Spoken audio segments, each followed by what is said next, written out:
একজন সাংবাদিক, জাতীয় টেলিভিশনের RTVর সাংবাদিক, তিনি রিয়াদ প্রতিনিধি। তিনি রিয়াদে সৌদি আরবের সাংবাদিক ফোরামের সভাপতি, পাশাপাশি তিনি একজন বিএনপির সক্রিয় কর্মী। তিনি 5 মাস আগে এই অপহরণের বিরুদ্ধে একটি বক্তব্য দিয়েছিল আল্লামা মামুনুল হকের সামনে। তিনি ওই দেশে গিয়েছিলেন একটি প্রোগ্রামে, তিনি বলেছিল যে এই দেশে অসংখ্য অপহরণ হচ্ছে।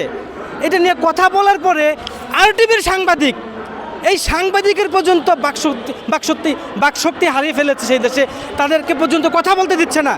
তাকে, এই সোহরাব হোসেন লিটনকে উল্টা অপহরণকারী বানিয়ে তার বিরুদ্ধে মিথ্যা মামলা দিয়ে 5টি মাস তাকে কারাবরণ করতে হয়।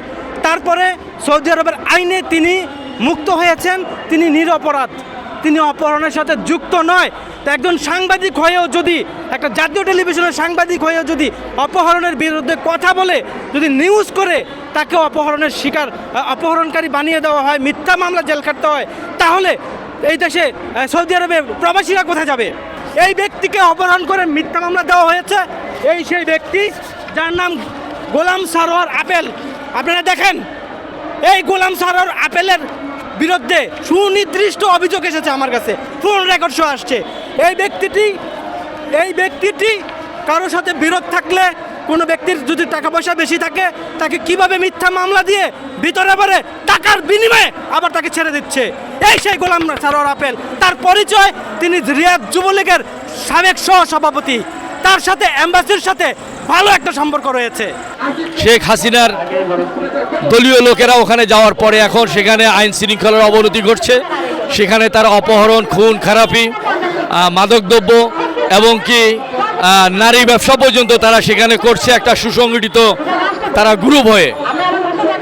সেখানে বাংলাদেশি সাংবাদিকরা যদি তাদের বিরুদ্ধে রিপোর্ট করে, দেখা যায় তাদের নামেও মিথ্যা মামলা দিয়ে তাদেরকে জেল খাটাচ্ছে। কেউ অপহরণকারীরা অপহরণ করে নিয়ে অর্থ তারা আদায় করে এবং কেউ অর্থ না দিলে তাকে জীবনে শেষ করে দেয়।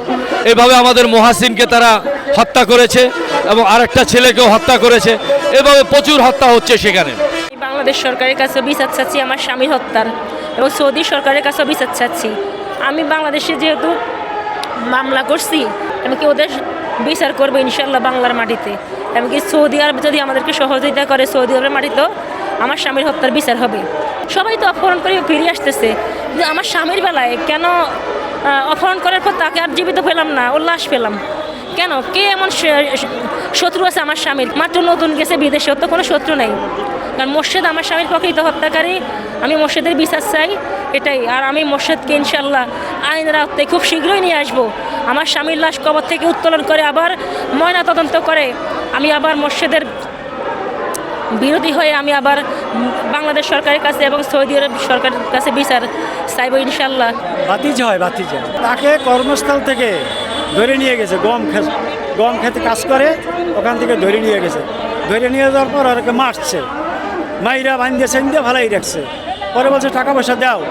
যে টাকা পয়সা এখন কোথায় পাবো? ও বলছে যে আমি টাকা পয়সা দেবো, আমাকে ছেড়ে দেন, তোরে আমরা এক জায়গায় ফালাই দেবো, ওখান থেকে টাকা পয়সা দিয়ে আমাদেরকে দিবি। ও যেখানে ফালাই দিয়েছে ওখান থেকে পলাই বসছে।